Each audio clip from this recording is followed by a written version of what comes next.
Tutorials are those parts of a game that teach you how to play. Hang on, allow me to rephrase. Tutorials are burning garbage. They're annoying, condescending, and worst of all, they're disruptive to play. Tutorials are nobody's favorite part of any game. No one ever sees a text wall of instructions and goes, "Hell yeah, this is what I'm here for." So let's maybe get rid of them? Wait, no, that's a terrible idea. Now everything is confusing and unplayable, and that one friend you have who explains the rules of the board game before everyone starts playing? Yeah, well, they're dead now. Tutorials are the worst, but you can't really get rid of them, so you have to work with them. And that's actually not all that bad. You see, the problem isn't in tutorials themselves, it's in how we think of them. When we think of tutorials, we think of obnoxious, immersion-breaking, gameplay-stopping text walls, and that's obviously a recipe for failure. Mostly we want to play video games, not read them. So it follows that tutorials should be played, not read. If we get rid of the text and make the tutorial blend in with the rest of the game, then the player doesn't even notice they're being taught new information. We call these invisible tutorials. These can do most of the heavy lifting and teach the player almost everything they need to know, but they're never intrusive or patronizing, making them a very useful tool. However, designing them can be a little tricky, especially because it's hard to find specific applicable methods of creating them. But worry not, here's everything about invisible tutorials.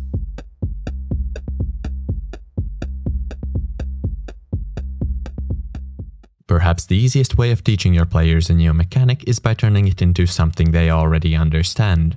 Unless you're developing League of Legends, you can assume that your players have basic cognitive abilities and some general knowledge of the outside world. Use this to your advantage. If you depict your mechanics based on real-life things or standardized video game elements, then your players will already know how these mechanics work. And we call these affordances. Formally speaking, they're cues in design that indicate how something works. The fact that spikes are pointy indicates that they might be dangerous.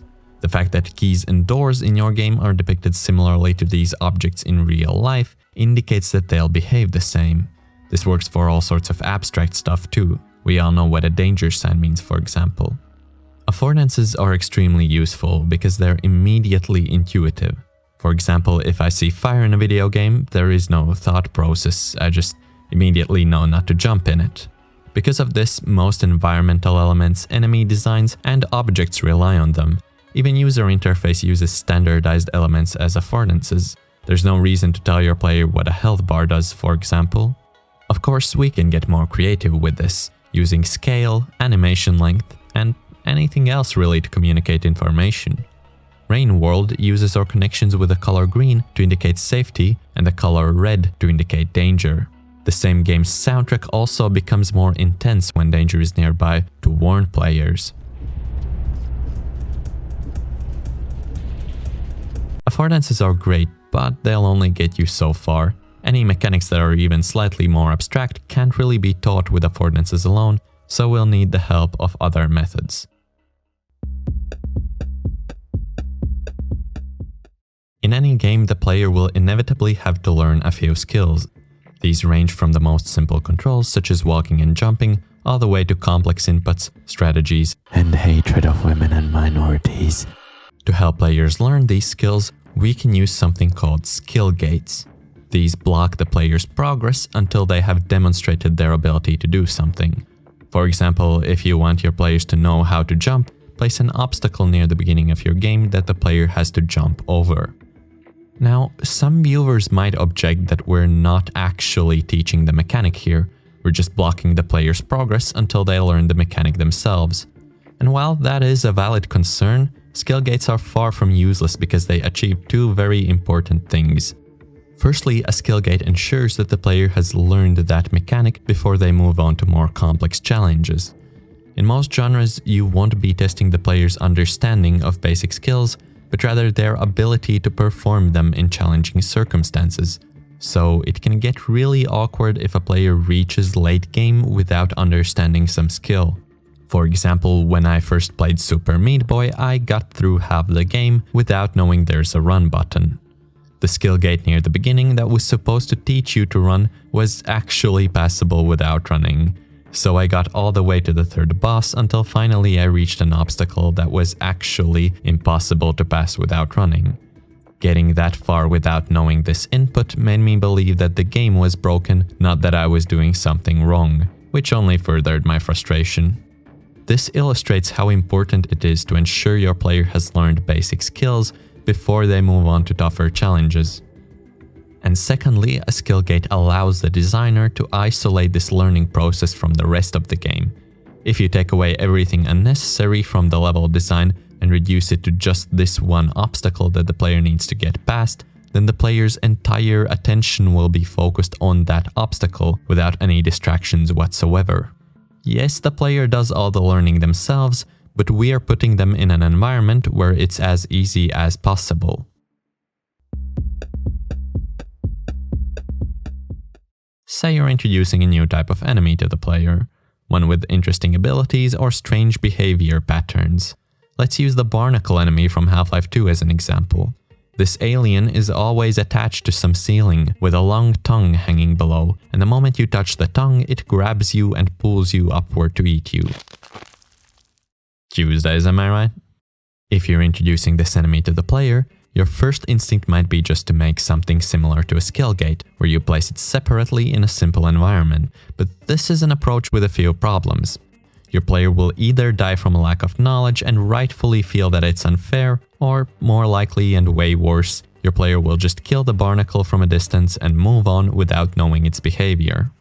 Well, the developers of Half-Life 2 used a very clever solution. Instead of letting you interact with an enemy you know nothing about, they place a bird right before the barnacle. As you approach, the bird lifts off, flies into the barnacle's tongue, and gets eaten. The player is unscathed, the game has guaranteed that they've learned the mechanic, and you get to witness the death of a government spy drone. It's a win for everyone. Because all of the information has been demonstrated to the player without them interacting directly, I call this the demonstrative method. I like to think of it as an extension of Affordances. You could say most Affordances use visual information that can be read from a single still frame, while the demonstrative method shows visual information over a process. The challenge with designing the demonstrative method can be getting the player's attention to make sure they even see the process. In 3D games, this is achieved with contrasts in movement, color, lighting, shape, etc. Mark Brown has a lovely video on this topic.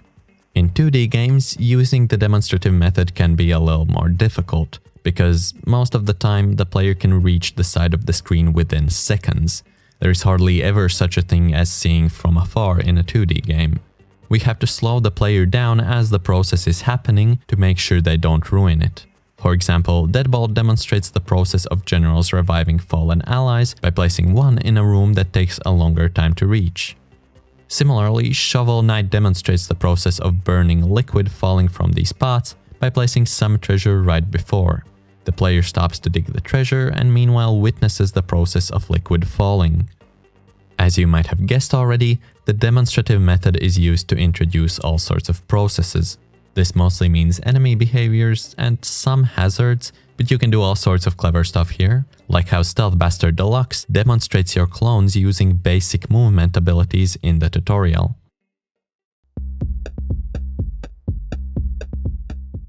Human beings have a very useful ability to learn from mistakes. If we touch fire, then we burn ourselves and learn never to do it again. If we stare at the sun, then we're less likely to do that again in the future. If we elect an old right-wing TV celebrity with a Let's Make America Great Again slogan who everyone sees as ridiculous and unfit to be president and who turns out to be ridiculous and unfit to be president, then we... hold on. If we get some kind of unexpected result from our actions, then we'll automatically try to understand what caused it, and trying to understand causality is often the key to learning a new mechanic. Say a player gets hurt by a hazard. They see the result of getting hurt and they understand that the hazard caused it, and thus they quickly learn how this hazard works, how it looks, how it behaves, and anything else useful in not repeating this mistake. We call this process trial and error. Trial and error is a risky method to use because it mostly relies on some kind of failure, which is almost inherently unenjoyable.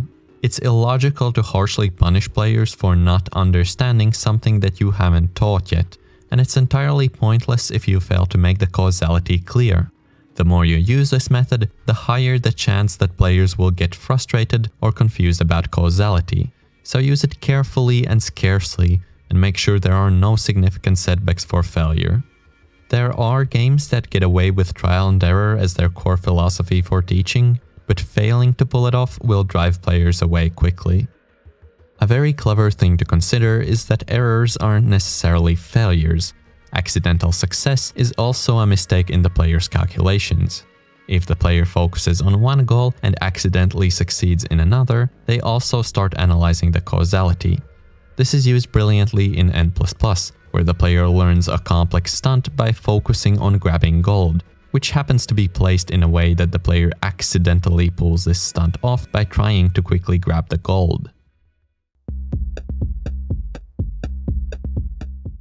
There are some things that you won't ever be able to teach with any of the aforementioned methods.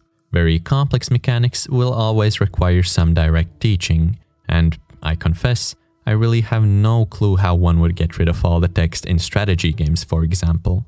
But a much more serious problem is that none of these methods really work on controls.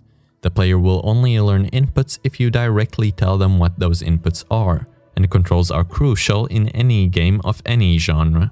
So when you're designing a tutorial specifically for controls, you might want to account for the fact that almost nobody needs them. Pretty much any player will know how to walk, jump, attack, and so on, because these inputs are almost universal, and most players will just mess around with a keyboard or controller until they get a feel for the controls. In that case, how do we avoid pestering this majority with direct teaching, while also making sure that any less experienced gamers trademark understand controls? A perfect solution would be only showing the tutorials to those who need them, while making them completely invisible to those who don't. And we call these context-sensitive tutorials. The hard part becomes finding some sort of variable that can track whether the player is confused and needs help. For this reason, skill gates are best buddies with context-sensitive tutorials. If you block the player's path with the skill gate and keep track of the amount of time the player spends there, you can figure out if they need help. For example, in Hollow Knight, if the player is stuck in a pit for 5 seconds, only then the game tells the player how to jump. And so, using Affordances, skill gates, the demonstrative method, trial and error, and context-sensitive tutorials, we can teach players various mechanics without them noticing the tutorials at all. Obviously, we also need to keep in mind all the general practices of designing good tutorials. That is, thinking about the tutorials as you're designing the mechanics, spreading tutorials evenly throughout the game rather than front-loading, and playtesting a lot. But if you do go through the trouble of creating invisible tutorials, your players might just notice something out of the ordinary in your game. They're not confused, but they're also not being treated like a child.